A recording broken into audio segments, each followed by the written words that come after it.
Tuesday. Make sure this is live. There we go. To our Book Talk Tuesday. Delighted that you have joined in. For those who are jumping on right now, do me a favor, please go ahead and click share. Invite friends, family members, colleagues to take part in this dialogue. This is our third week of Book Talk Tuesday. I've truly had a phenomenal time with our authors as we share a little bit more with regard to Black history and why it's relevant for us today. And so I'm truly delighted, honored to have as our guest today, Reverend Dr. W. Franklyn Richardson. I nickname him, I'm sure others do the same, that is simply the chairman, because he is the chairman of so many organizations. And so I'm truly delighted to have him on board with us today. Dr. Richardson, welcome, sir. Good man. All right. So Dr. Richardson is the pastor of Grace Baptist Church there in Mount Vernon, New York. We'll get to that as we have some conversations about his journey in the book. And he is also really my connection with him. First started with my major mentor, my pastor, Dr. Joseph Evans, who's now at Morehouse School of Religion, but he was at Mount Como Baptist Church. I was the youth and young adult pastor there. And Dr. Richardson flew in during one of his traveling seasons. And I got to meet him then, and now more connected with him through his work at National Action Network as the board chairman. Again, we'll get to that a little bit more in the book as well. So as an introduction for those who are logging on, I want to play this little clip so you get a understanding of who Dr. Richardson is and why this kind of conversation is important. It's about the stories of our children getting opportunity to go to college, and about mamas and daddies putting nickels and dimes and quarters together to pay tuition. It's about our stories. It's about the hardships and the pain and the suffering. It's about the protests and the marching. It's about the standing. It's about the legislation. It's about all of that. It's our story. Witness to Grace, a testimony of favor, is a poignant, true life story that chronicles the remarkable journey of W. Franklyn Richardson, from humble and challenging beginnings to honored positions of power and global influence. Witness to Grace gives an intimate portrayal of the rise of one of the most respected religious and civil rights leaders of our time. Witness to Grace, a testimony of favor, is available for purchase. Get your copy today from Amazon, the bookstore at Grace, and other book retailers.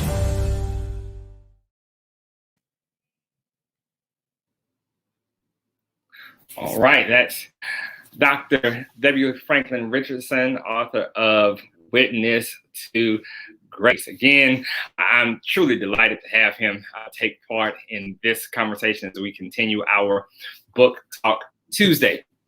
So, Dr. Richardson, I'm going to dive in a little bit on the book with how you opened it up as just a tease for people, and then we'll unpack your story a little bit more. So, do me a favor, take us to 1994 in my home city of New Orleans, Louisiana, and the difficulty, if you will, of the moment and some of the frustration that you were experiencing. And that's going to lead us to kind of unpack how we look at grace a little bit more. Right. Well, you know, I spent 13 years of my life as the General Secretary of the National Baptist Convention. And during that time, I felt inspired to run for president of the convention. And as the former president was coming out, Dr. T.J. Jemison, who I had been mentored by and had worked with for those 13 years, I had been the ecumenical officer in addition to General Secretary. So I represented the convention all over the world. and because Dr. Jemison didn't fly, he had a phobia as he got older. And I had to do all the world representation for the denomination. So as he declared that he was going to retire and not run anymore, he I decided that I'd run for president, and with a lot of support, a lot of support, and his endorsement, and many of the pastors in Louisiana, all over the country. Well, they came for the election, and the election came out. I think I was 20. At the end of the day, I was 23 votes from getting elected. I went in with a real sense that it was going to happen, right? But my people shared with me that the night before, there had been a break-in in the center, and the computers had been massaged, the machines. And so even though they told me that, I didn't protest it because I felt pretty confident that I would still win. I didn't think they had done that. But consequently, I ended up in the most disappointing season of my life. When the election was over and the votes were announced, I wasn't ready for that. I just wasn't ready for it. I was a great disappointment. My family was there, my church congregation was there, and all of that. President Clinton and I had been friends as a result of my being secretary, and so I've been to the White House many times, and I felt pretty confident that we would win the election. So I invited him to come to New Orleans after the election the next morning. He came, and when he got to the back door, he said, "Franklyn, what happened?" I said, "Doc, I got bushwhacked down here." And I went on through that, through the disappointment, trying to manage it the best I could. And yet, when I reflected upon it, as I opened up the book, I came to face with the fact that I really was mad at God, because in the decision to make it, I thought I had consulted with God, and I thought God had given me the okay to go ahead and run. I later discovered that the Lord, I didn't misunderstand the Lord. He told me I could run. He just didn't tell me I was going to win. And so the loss was really an opportunity for preparation for the future that I could not see at that moment. And I think that's where people don't notice grace, when God, in essence, holds us back from something that we so desperately desire. That's right. And our frustration with God is, "In God, why wouldn't you let me?"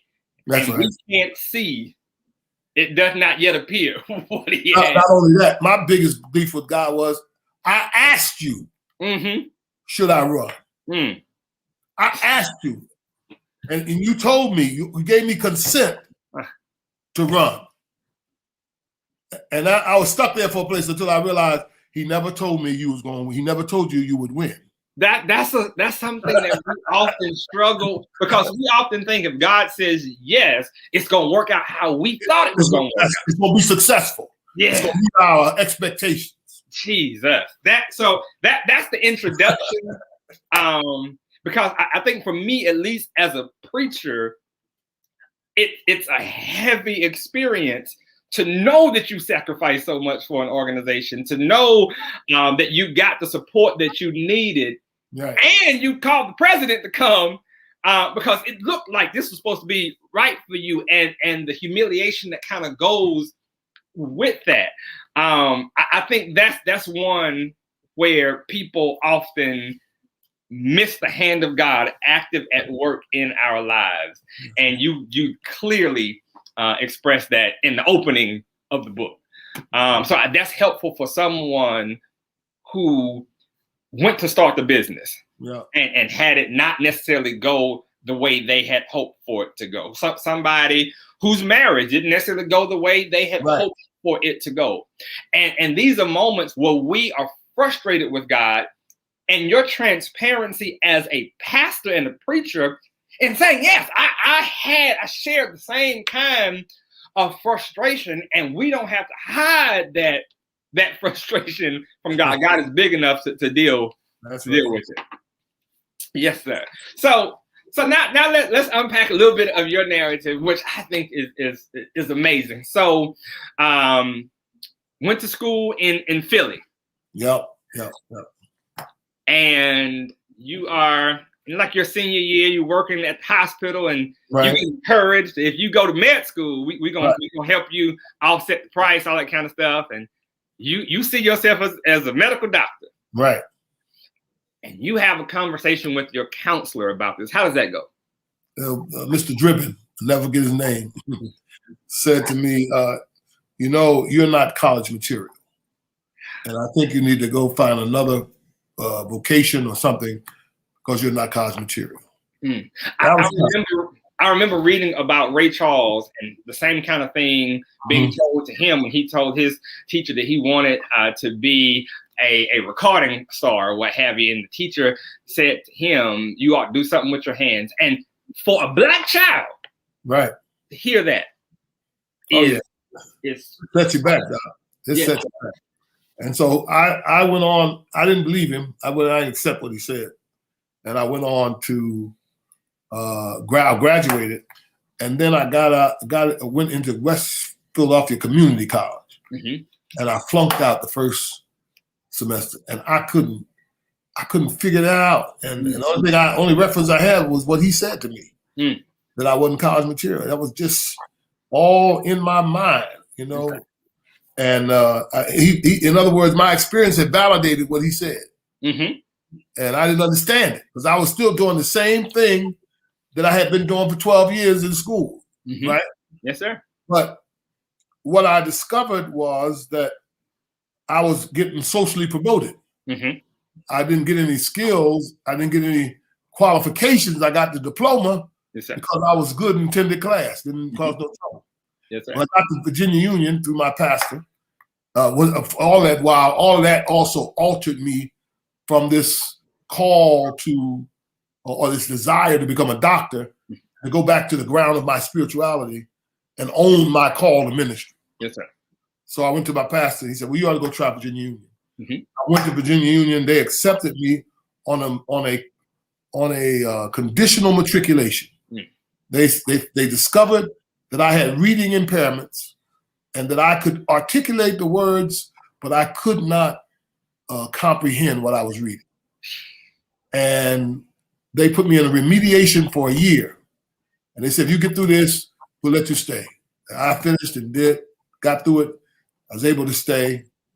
And long story short is from them taking a chance, that's why I have such a great appreciation for historically black colleges. Nobody else would have taken a chance on me. And nobody else, no other institution would have turned my life around. I would have been a lost statistic. So let's unpack that a little bit, because I think we don't give HBCUs enough credit for that.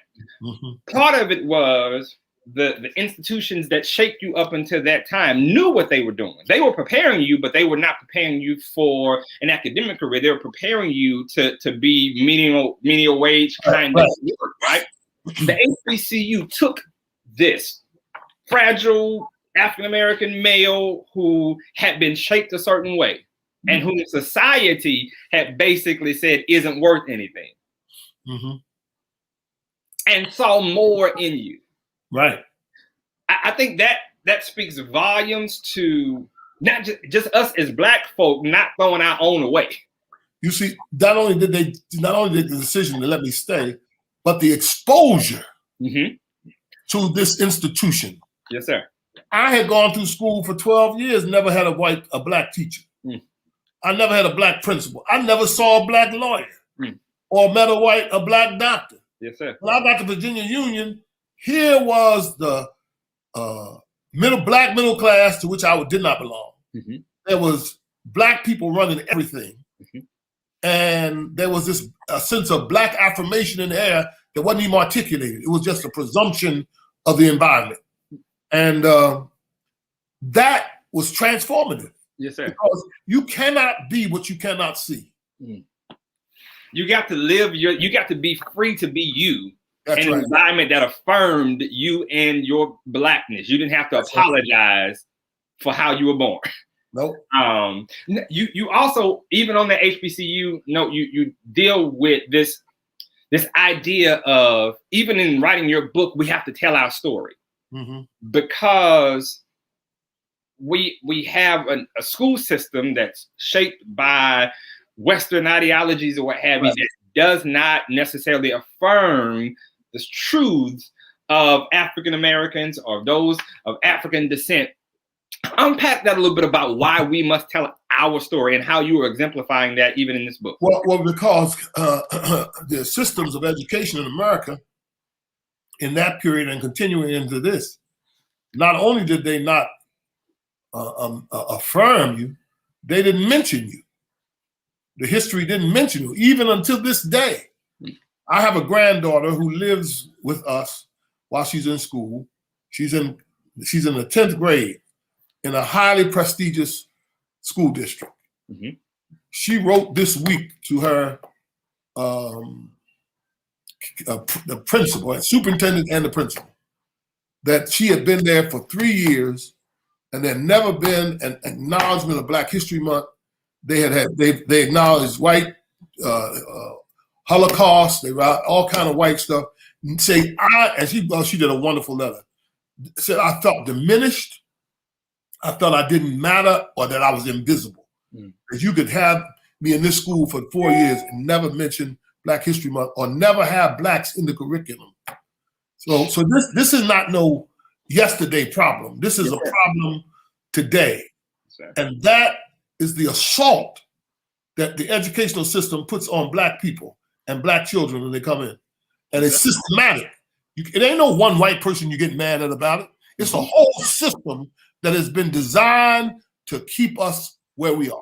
Yes, sir. Yes, sir. That is so very, very powerful, particularly as we're having this dialogue during Black History Month, that you got a person who is in an academic setting, in a school system, that just doesn't acknowledge it at all. So if we don't tell our stories, nobody, we can't expect others to, and we can't even get mad at them if we won't do it. So I think you definitely make that challenge in the book of the importance of us making sure it's what drove me to write it. Yes, sir. I needed to put down my experience, not for me, but for the next generation who's coming behind me and those who are intersecting with me. Yes, sir. Yes, sir. So the value of the story is to communicate that these are obstacles that you're going to face, but you can overcome them with a determination and with a grounded spirituality.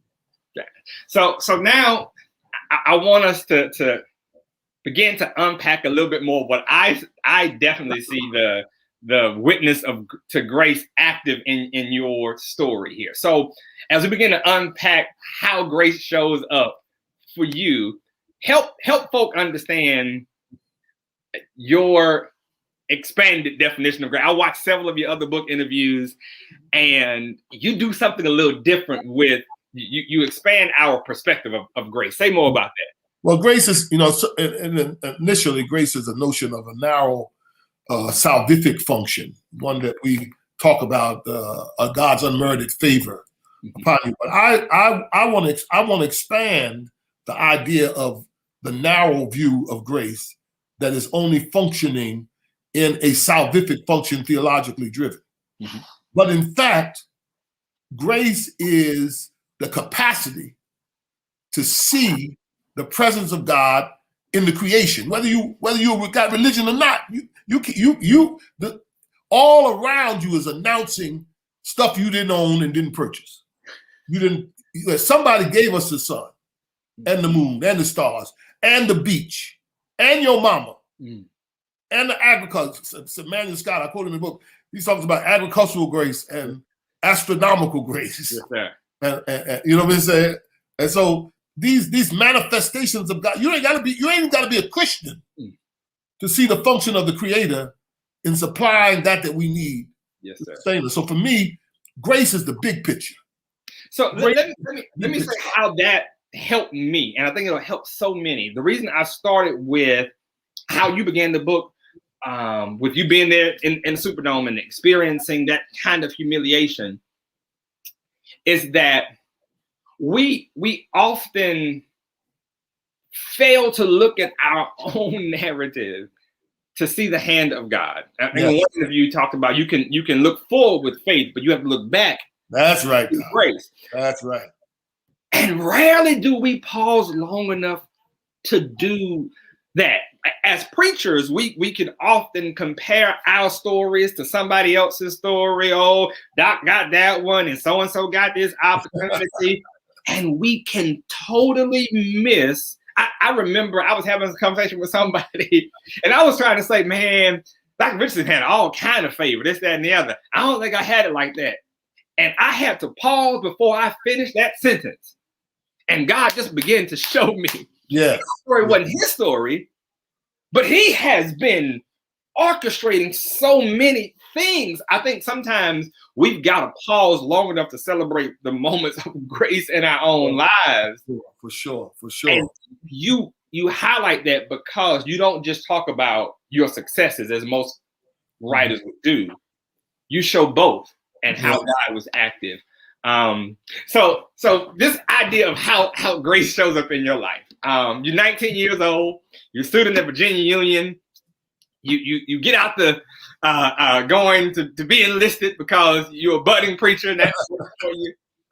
And you're not ordained. You just got licensed. That's right. And a phone call comes by the church needing just somebody to just, we got to get a preacher tomorrow. We need somebody immediately. That's right. Describe this experience. Oh, yeah. Call Saturday night. Right. Call from my friend, told me, Virginia Union had an outstanding seminary and does today. And churches would call the seminary to get preachers, when they didn't have a pastor and needed a sermon. They called up on Saturday night, and all the seminarians had booked. It was booked for Sunday morning. And so my friend who was up there, he said, well, there's a young preacher down in the undergraduate school. He's not ordained, but he can preach a sermon. And they said, well, send him on down here. And I go to Fulton to Rising Mount Zion Baptist Church, a 100-year-old congregation. And at 19, I go there. And it's clear to everybody involved that I'm not a candidate because I met none of the criteria for which they had set. Yeah. They wanted somebody with a pastoral experience. They wanted somebody with a master divinity degree. I was in undergraduate school. They wanted somebody married. And all their criteria, I met none of it. It was obvious that I wasn't no candidate. But the deacons, and so they were comfortable with me. Nobody was threatened by me because he ain't no candidate. He ain't met none of our criteria. So in the process, they found it comfortable to ask me to keep coming back on Sunday because disappointed. Had extended the call, and the guy called up on Saturday night and said he ain't coming. And he bailed out of the arrangement. And so they were all kind of, wasn't no process. So they let me preach. And I preached every Sunday. And back then, I probably preached more sociology than I did theology because that's what I was taking. and so by the time, maybe 3 months, they had a church meeting, and then they had another church meeting. This last church meeting they had, a lady came up and said they hadn't found nobody yet. They said, well, this lady says, her name was, I can't think of her name now. But she said, have you considered this young preacher we have up here, coming up here every Sunday? And they said, yeah, no. He doesn't have the criteria. He don't meet the criteria for the pulpit committee. So he sat down. Somebody else said, well, can we change the criteria? And they said, well, the church can do whatever it want to do. And so the church made a motion that we're going to change the criteria and eliminate all those categories that we qualified. And that passed. And the next motion was, I moved that we make Dr. Franklyn Richardson the pastor of the church. I got elected pastor of the church, 19 years old, no degree, no wife, no experience. By the grace of God, 100-year-old congregation that was celebrating its centennial and had great history in the Richmond community. Absolutely amazing. Absolutely amazing. From there, while in Richmond, you get the call to also pastor. Yes, sir. So you're doing 8 a.m., 11 a.m. while still in undergrad. Right. you're in the car. At the point in time, you're married now, and you're at a stoplight. President, Virginia University pulls up next to you, tells you, come to my house. Right. What's this conversation that you and the president have? Because again, you came in there on a conditional basis. And so what's the conversation he had? So my wife and I were in the car. He said, come on over here. We went in the living room of the president's house, sat down on the couch. He said, you know, Franklyn, you are a fine preacher and a good pastor. You get a lot of respect and accolades in this community, and you're becoming somewhat successful.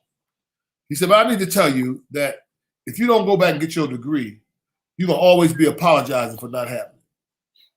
And he said, you need to get your degree. And my wife, she said, I've been trying to tell him that. She threw me right up underneath the bus.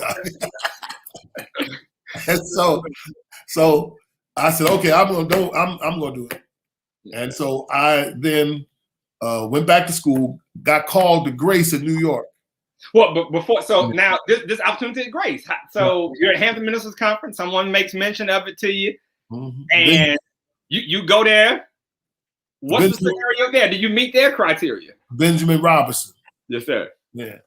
So his father, his son had died, and the week before, I went up to his church in Philadelphia. I mean, in New York, Grace in Mount Vernon, and he at the conference he said, "You ever heard of Grace Baptist Church?" I said, "No, I ain't never heard of Grace Baptist." He said, "But I know it. It's a good church. Shelton Knowles was pastor there." He said, "I know the deacons up there. You want me to recommend you?" I said, "Yeah, I'd like to go preach." He sent me a letter. I went up and preached for them in New York 46 years ago, and he recommended me, and so I preached in July, and they had me come back in October. I heard no more of them until January. They had narrowed down to 3 preachers. I was the only one who didn't have any criteria because I hadn't earned my undergrad at the time. And the one preacher I was running for had a PhD degree. He's from Detroit, Michigan, younger guy. The other was a guy in Norfolk, Virginia. He had a Master of Divinity from Virginia Union. And both of them had pastored, significantly. That night, on the January the 19th, 1975, they had the church meeting. And that night, the deacon called me and told me that you've been elected as our pastor. Again, this moment of grace just... No. There ain't no but grace, dog. It's obvious I ain't qualified. Jesus. It's obvious I ain't qualified. That for me is, again, the amazing piece in that sometimes we think someone got to where they are because of things that we can calculate. Right. Sometimes it's the hand of God on their life. God's placement. Yes, sir. And we have to notice moments when that happens in our own lives, because there may be somebody looking at our story. That's thinking, right. Oh, I wish I had that. And we don't even recognize. I think you do a great job taking time to recognize and see these moments of God's grace and that you've been witnessed to in your own story, which is absolutely, absolutely great. So you're at Grace, and you get to hear in person something I'm just absolutely amazed. I got the book on my shelf, How Shall They Preach? Dr. Gardner Taylor. Dr. Taylor is doing Lyman Beecher lectures at Yale. Yeah. About an hour away from you, and you go, still a young preacher, to hear him. You finished your piece at Virginia Union by flying back and forth for a full year. Got done with that. You go hear Dr. Taylor lecture at Yale. And after this experience at Yale, you said to yourself something just strange. The provisional, conditional student who didn't really make it at community college had an audacious idea. What was this idea? The idea was to try to get into Yale to get my master's degree. With that idea, you talk to a friend, he gives you a recommendation, and he suggests to you, since you've had Dr. Taylor preach, to ask Dr. Taylor for a letter of recommendation. You do this, Dr. Taylor says yes. And what does Yale say? Yale says, yes, we're going to give you a full scholarship. We're going to give you an apartment, and we're going to give you spending money. For those watching, I want to just, you can't make this up. These aren't things he asked for. These are just the hand up. These aren't things that he had certain qualifications. It's grace actively at work in his life. Another major moment for you is that you have the privilege to do something which I think is amazing. And that is with Dr. Sandy Ray. I've heard Dr. Sandy Ray's the Scarlet Thread. I've heard his name. And when I'm reading in the book that you had him serve as a mentor for you. Yes. Dr. Sandy Ray, for those who do not know, Dr. Sandy Ray was T.D. Jakes. He was the Noel Jones. All the black people wanted Dr. Sandy Ray. I mean, I don't know how many of his sermons people have heard across the country that didn't know they were Sandy Ray's sermon because they pastor bought it for some convention.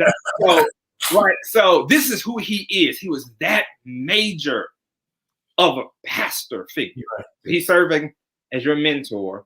Mm-hmm. Aging, and you suggest to him about publishing his sermons. Right. Tell us about your connection with the publishing of his sermons. Well, I was a student at Yale at the time, and so I just told Dr. Ray. I thought he, everybody read about his preaching and everything, and I said, you ought to put your sermons in the book. He was so modest. He said, oh no, I ain't got nothing to read. But I kept on pushing him. So he said, well, I said, give me 12 sermons. And so I took the 12 sermons and I hired a consultant named Jim Haskins. He's been a consultant for a lot of people. And he helped make the manuscripts along with Ms. Wall, who was his secretary. And I helped put it all together. He gave me power of attorney.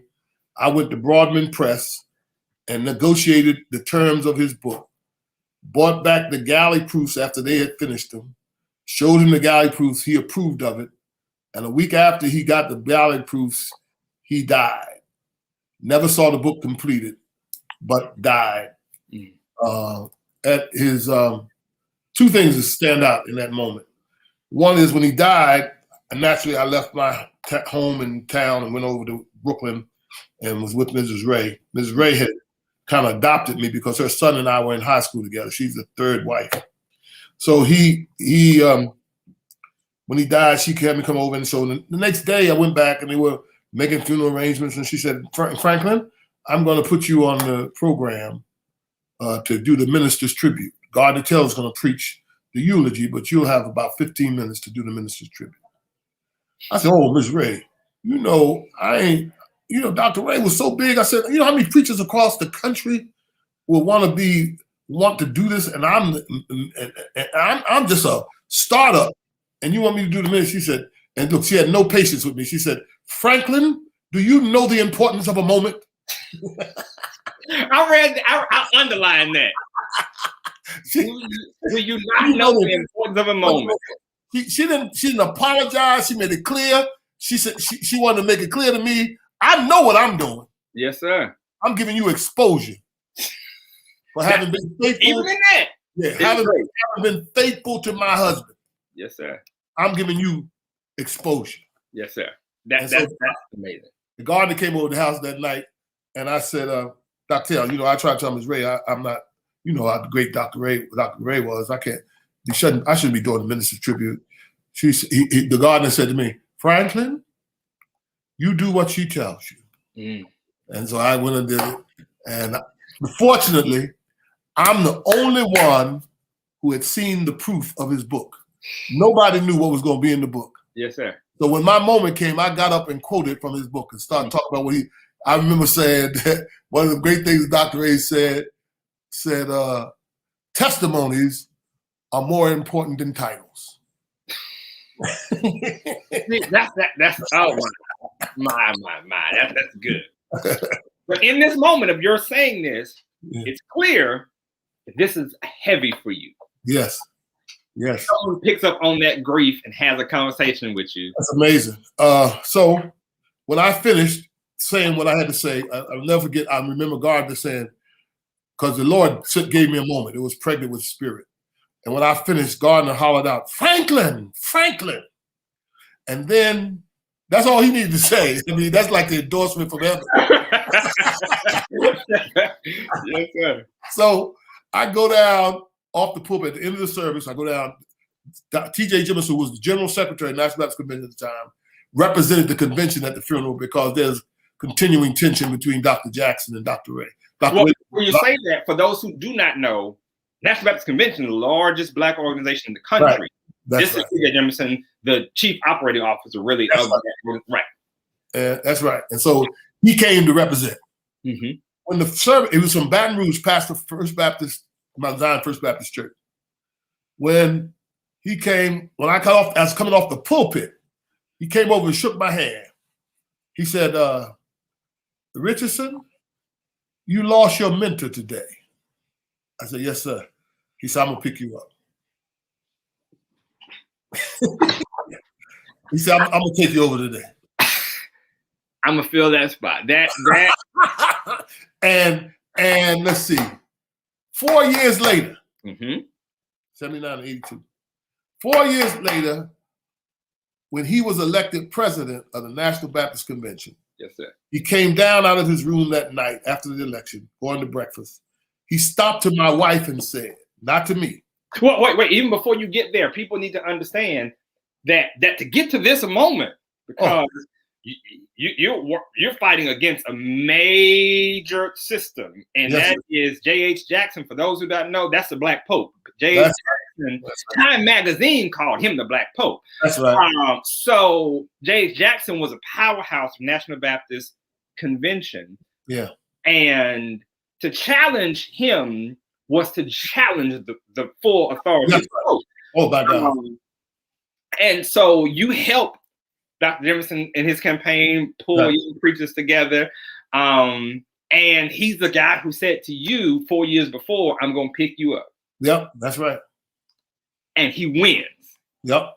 Next morning, y'all going to breakfast now. So we go to breakfast. We meet in the lobby. We're going to breakfast. And he goes over to my wife and he says to her, "How does it feel to be the wife of the next secretary of the National Baptist Convention?" And you have no idea this is coming. Yes. You do anything. Because his friend, they were in college together at Virginia Union in the School of Theology. A. Lincoln James and T.J. Jemison were buddies. Mm-hmm. And Jemison's father was the president of the National Baptist Convention before Jackson. Mm-hmm. And Jemison's father and James and Jemison were friends in college. Jemison always wanted to succeed his father and be president of the convention. Mm-hmm. He promised A. Lincoln James, "When I become president, I'm going to make you general secretary." So that wasn't even on the table for me to be considered. Oh, I didn't know. For that part, it didn't even mention it. Oh, wow, that's okay. Yeah, he promised it to Jemison. Right. His friend, I came to know the night before, because he was going to do what he said. The night before, the morning before, he went to Jemison after the election. So it must have been the night before. He went to Jemison after the election and said, "Jim, you know, we made that promise years ago. And we are older now. I'm too old to be your secretary." He said, "You need a young man who can go and do the work that needs to be a chief operating officer. You need somebody young." And so that's how, and I didn't know James had eliminated himself. So I had no idea that morning he gonna walk up to tell my wife, "How does it feel to be married to the next general secretary?" Wow. So you imagine that, huh? That comes as a complete shock. And again, I like these because these are in your life. Yes. Moments of grace. No question. Just you're going to breakfast, clueless this is going to happen. So now you're serving though as general secretary, chief operating officer now at 32 of the largest Black organization in the world, really at times. And so this is, first of all, unheard of, particularly for National Baptist Convention. So you're already a history maker just for doing that. Mm-hmm. Then you get other exposures because Dr. Jemison has issues then with flying. And so he sends you now on these world traveling circuits. But then there's something else that you did that I did not know at all until reading this book, and that is a major construction project that to this day I think is the last major construction project that the convention has done. Say more about this particular construction project. Well, I had the responsibility. Well, let me say one thing before we get there. You have to understand that once I got to be secretary, there were people in New York who told me I was going to New York, I was going to New Orleans to support Doc Jemison, and they said, no, Miami. We're going to Miami. We're going to Miami to support Doc Jemison. Said, now you ain't gonna be able to fly back with us because Jack gonna win and you won't be allowed back on the plane because they knew Jack gonna win. Well, one thing, a footnote is I didn't come back on their plane, but when I did come back, I came back first class. I came back as victorious. Yes, I didn't come back. But then the other thing that was 1983, I was from 1982, that's in September, to like in January, February, I think my feet felt like they never hit the ground. I was so disoriented by the whole idea that I was now the General Secretary of the National Baptist Convention. Just totally disoriented. You know, like I wasn't ready for it. I just wasn't ready for it. But then when I looked up on the board, I never forget when I walked in the convention center that next year, and there was T.J. Jemison, President of the W. Franklyn Richardson, General Secretary. Doc, let me tell you, that was so devastating. I was so unprepared for that. Well, that's people need to understand. Part of the reason for that is the value that you have for the convention. So later you make mention of, since like age 1920, you had a desire for leadership in the convention. And to walk in now and see your name right next to the president's name as a younger preacher, that's revolutionary. That's earth-shattering. And the youngest member in the cabinet. Yes, sir. Nobody near my age. Jesus. In the cabinet of National Baptist Convention. Absolutely amazing. And so go ahead. The construction project. So you. Oh yeah. So one of the first things the Doc did was he wanted to build a World Center in Nashville, Tennessee. Yes, sir.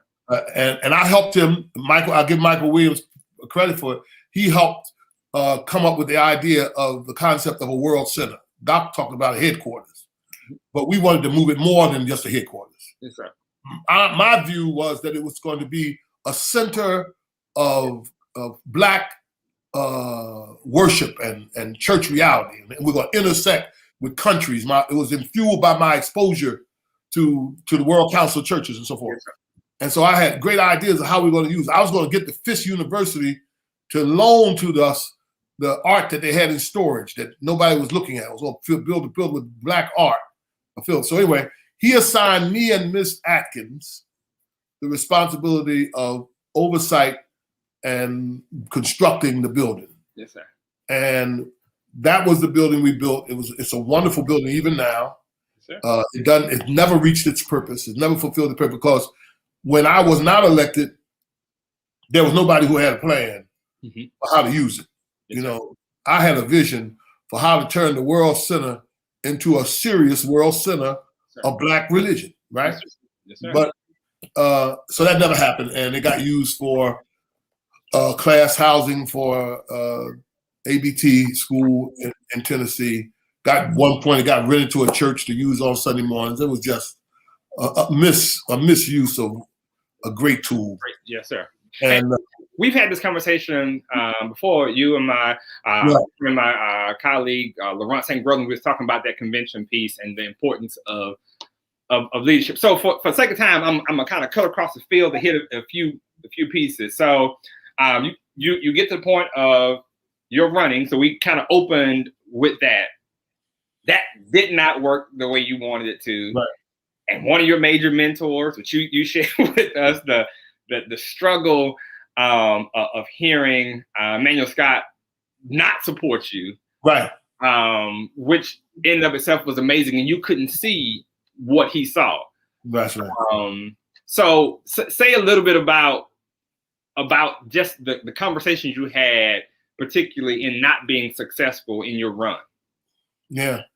Well, Manuel Scott was a great mentor to me. I admired him. He's the one who made me give up my manuscript. He came to town during the citywide revival. He heard me preach. He said, "You don't need no manuscript." He said, "You ought to give it up." And I gave up the manuscript that next Sunday.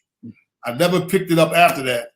Now, many times I wanted to run and go get it, but I resisted it. So so he and I were close across the years. We go to California, we celebrate with his family and so forth. And when I ran for president, I went to him and I just knew he was going, I wasn't even worried about he was going to support me. And so I said, "Doc, I know I can count on you to support me." He said, "Rich, I'm not going to support you." I said, "What?" He said, "Rich," he said, "your gifts, this convention never going to elect you president.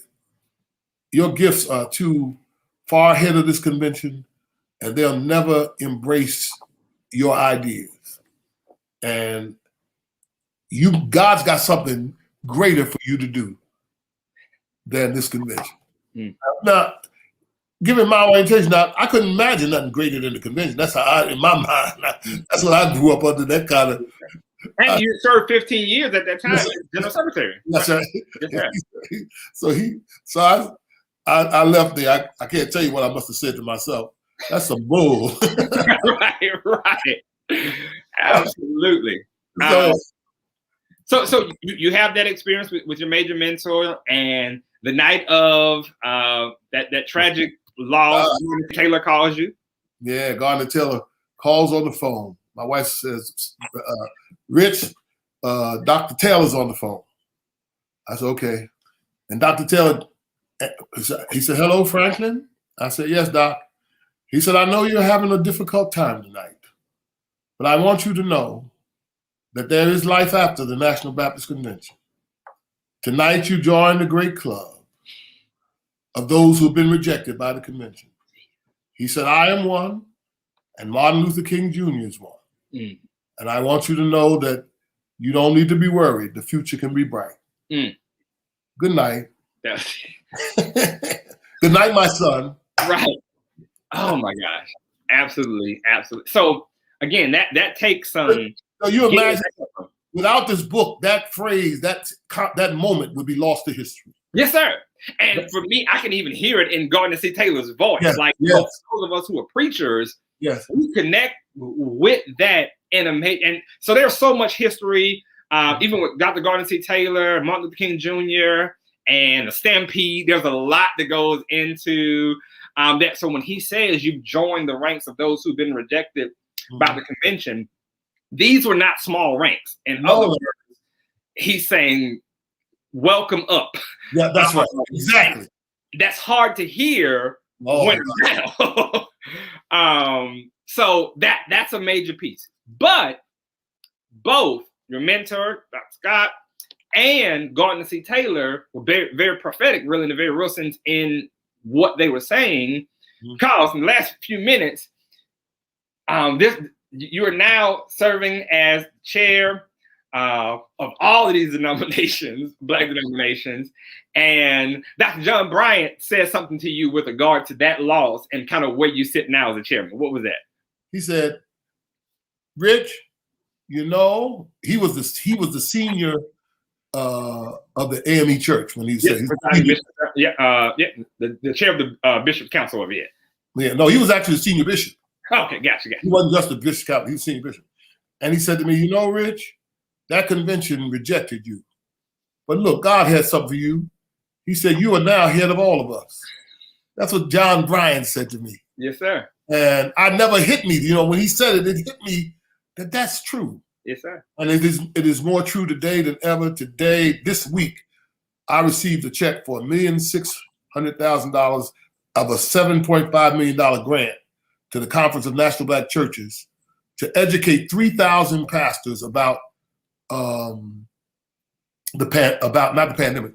vaccines and vaccinations for African Americans. And it's going to be conducted by the Conference of National Black Churches, and all of the denominations will be a part of it. And I'm the chairman of CNBC. This is where the grace of God Yes. is shown. Joseph, I got a dream. Go tell us.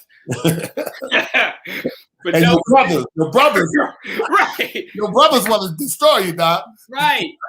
And now you can look. Joseph could not look forward and see the grace of God and the path that he took to get to where God had. So God knew that I would need a Richardson to be the chairman of this board, who has the wherewithal to ask for the right amount, to get what's needed to help Black churches, right? So you're now the chairman of the National Council of Black Churches. You're the chairman of the board, also now at school that took you in matriculation admission. Yes, sir.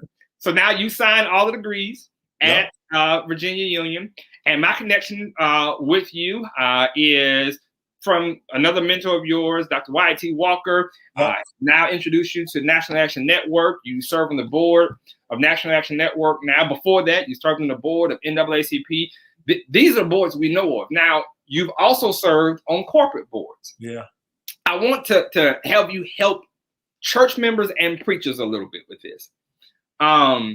Because preachers, we're supposed to just do church work, right? We can't use our voices in other ways, but it seems as though you're able to leverage that. Help us understand, help some preachers. It's a narrow understanding of ministry that restricts yourself from engagement in the broader culture. Yes, sir. The Lord has called us to be the salt of the earth, to be transformers. No aspect of the earth is ought to be left untouched by that mandate.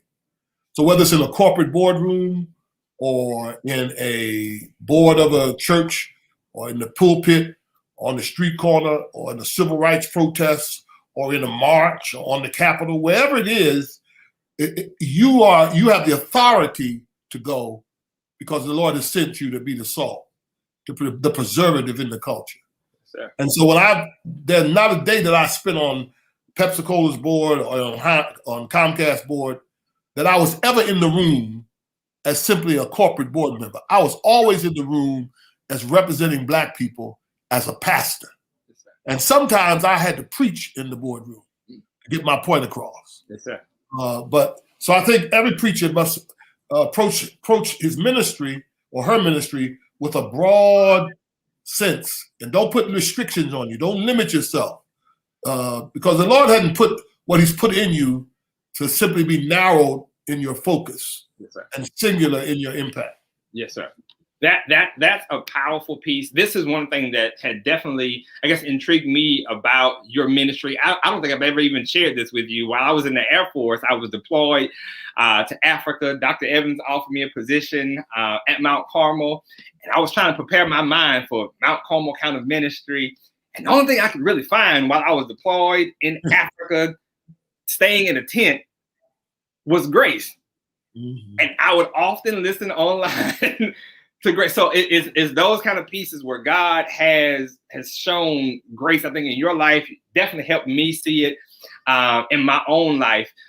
Help us with this. For somebody who's watching, what would you advise as ways to look back and notice grace in your own life? Be conscious. Be conscious. Do not let it pass you by. Have moments to reflect. Go back and look, because all the things that has happened in my life that are measures of grace could have very well been ignored by me. I could be so obsessed with the next move, the next opportunity. The reflection is a very important, empowering element to propel us into the future. It is the past reflections of grace fuel our capacity to walk by faith into the future. That's the wind in your sail. Yes, sir. Yes, sir. I love it. I love it. That is absolutely powerful. Well, Dr. Richardson, I know you've got another interview lined up. Do me this favor. Help those who are watching right now know how they can get the book. What are some ways they can do it? Let me also say this. For those who are watching, those who will watch this in the future, I want you to enjoy the conversation, but it's also important that we support our own. This is a phenomenal book. Dr. Richardson has brought his best self to this. He's telling his story. So don't just watch the video and not actively engage by saying, I want to support good work. What gets celebrated gets repeated. So we definitely want to make sure we celebrate the work of Dr. Richardson. So please, you all can see, when I say I've read and enjoyed this book, I've got earmarks. For me, it was I got all the academic reads, but for me as a preacher, this was just like, I'm reading this and I can connect with the stories in I'm in awe.